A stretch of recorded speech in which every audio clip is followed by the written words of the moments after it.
9/11 कहने को तो एक तारीख है, लेकिन इस दिन एक ऐसी घटना हुई जिसने अमेरिका के साथ साथ पूरी दुनिया को दहलाकर रख दिया। इस दिन अमेरिका के वर्ल्ड ट्रेड सेंटर जो कि न्यूयॉर्क में है, उस पर एक बहुत ही बड़ा आतंकी हमला हुआ जिसमें 3000 से ज़्यादा लोगों की मौत हुई और 10,000 से ज़्यादा लोग जख्मी हुए। इस दिन अमेरिकन एयरलाइन के बोइंग 747 का प्लेन वर्ल्ड ट्रेड सेंटर से आके टकरा जाता है। ये पहले तो देखने से लगा ये सिर्फ एक आम प्लेन एक्सीडेंट है, लेकिन तस्वीर तो जब साफ हुई जब एक और प्लेन जो भी अमेरिकन एयरलाइन का था वो इससे आकर टकरा गया। ये घटना दुनिया ने लाइव अपनी नज़रों के सामने देखी। तो आज हम आपको इसके बारे में शुरुआत से लेके आखिरी तक और इसके बाद क्या क्या हुआ डिटेल्स आपको हम बताएंगे। Hello guys, this is Prakhar Pandey, this is Pratiksha Gaur. Welcome to Analyse Explore, जो आपको हर चीज़ का एनालिसिस करके बताए। आपके सामने पूरी तस्वीर रख देगा कि आपको इस चीज़ पे बिलीव करना चाहिए, इस चीज़ पे नहीं करना चाहिए।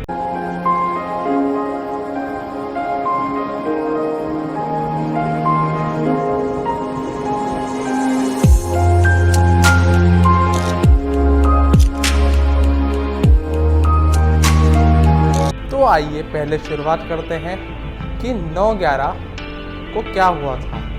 11 सितंबर 2001 अलकायदा के 19 आतंकवादियों ने 4 विमानों का अपहरण कर लिया था। यूएस की कुछ जगहों पर ये आत्मघाती हमला किया गया। यूएस के सुबह के 8:46 AM और यही टाइम इंडिया का शाम का 6:16 का था। एक अमेरिकन एयरलाइन नाम का प्लेन जो कि बोइंग 7578 था, वो नॉर्थ के वर्ल्ड ट्रेड सेंटर पर आकर क्रैश हो गया। इसके टकराते ही सैकड़ों लोगों ने अपनी जान गंवाई और 10,000 से ज़्यादा लोग जख्मी हुए। पहले तो ये एक दुर्घटना लग रही थी, लेकिन 15 मिनट बाद एक और विमान जो कि यूनाइटेड एयरलाइंस का था वो आके वर्ल्ड ट्रेड सेंटर के साउथ ब्लॉक पर आकर टकरा गया, जिसके परिणाम स्वरूप इमारत में एक बड़ा विस्फोट हो गया और आग लग गई। और अब यह एक दुर्घटना की तरह नहीं लगता, यह एक हमला था। दोनों टावर जल्द ही ढह गए। दूसरी तरफ तीसरा विमान दुर्घटनाग्रस्त हो गया, जो पेंटागन सैन्य मुख्यालय के पश्चिम की ओर उस इमारत को भारी नुकसान पहुंचाया और जब वो उससे टकरा चुका था, उस इमारत को भारी नुकसान पहुंचा जो अमेरिका का रक्षा का मुख्यालय था। और अंत में चौथा विमान एक खेत में दुर्घटनाग्रस्त होता हुआ गिर गया। कुल 2977 लोग इस हमले में मारे गए। अटैक का करता धरता खालिद शेख मोहम्मद था, जिसको कि 1996 के बाद से ओसामा बिन लादेन के नाम से जाना जाता था। अमेरिका ने इस अटैक की नींव उस वक्त रख दी थी जब उन्होंने अफ़गान वॉर के टाइम पर ओसामा बिन लादेन और अलकायदा जैसे संगठनों का साथ दिया था और उनको स्टैब्लिश करने के लिए पूरी आर्मी, पैसा सब दिया। तो उन्होंने वही काटा जो उन्होंने बोया था। ओसामा बिन लादेन जिसने इस अटैक को अपने सर पर लिया था, उसने 19 मिलिटेंट भेजे थे यूएस में। पहले उसने 2 भेजे, फिर 3 भेजे, फिर 8 महीने बाद 4 भेजे। ऐसे कर करके 2001 तक उसने 19 मिलिटेंट भेजे अमेरिका में, जो वहाँ पर रहकर अमेरिकन एक्सेंट सीखते थे। अमेरिका की तरह जैसे आपस में लोग कहाँ क्या है कैसे है पूरा अमेरिका में रिसर्च करते थे। अमेरिकन ट्रेनिंग लेते थे वहाँ पर सोल्जर्स की। And the fact is that America gave them training to fly aircrafts। ऐसे कि उसमें से जब 19 मिलिटेंट्स गए थे तो सबसे पहले जो 2 मिलिटेंट्स गए थे उन्होंने वहाँ पर जाकर एक फ्लाइंग स्कूल में एडमिशन लिया। वहाँ से उन्होंने प्लेन उड़ाना सीखा और वहाँ से उन्होंने अपनी अटैक की प्लानिंग का अंजाम दिया। 11 सितंबर 2001 से कुछ दिन पहले सारे मिलिटेंट्स आपस में आकर मिले एक जगह पर।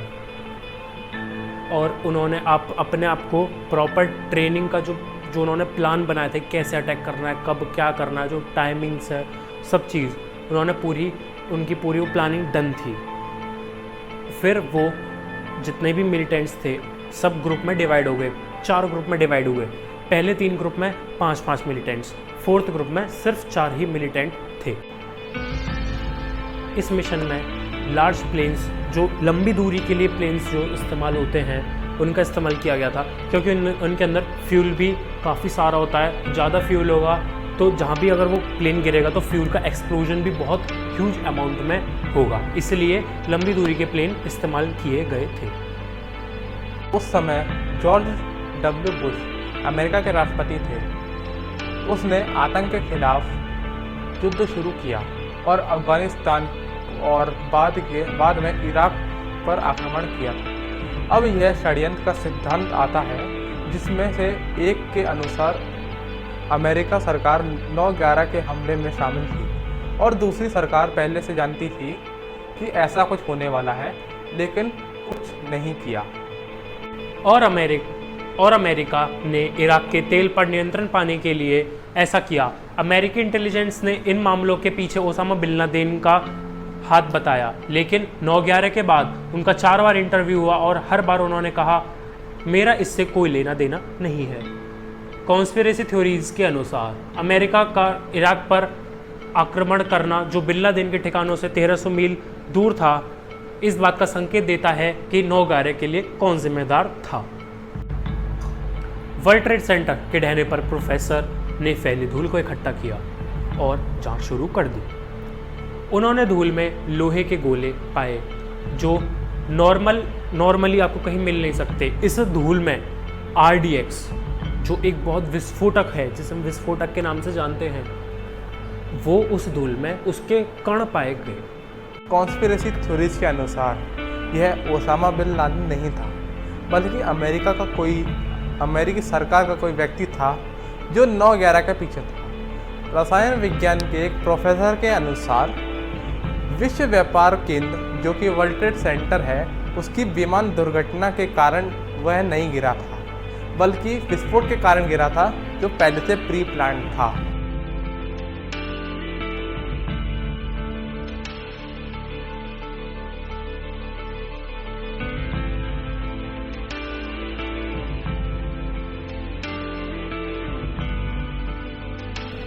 सो गाइस, आपने देखा 9/11 के पीछे ना कोई ओसामा था, ना कोई प्लेन था। इसके पीछे अमेरिका के कुछ ऑफिसर थे जिन्होंने इस अटैक को अंजाम दिया।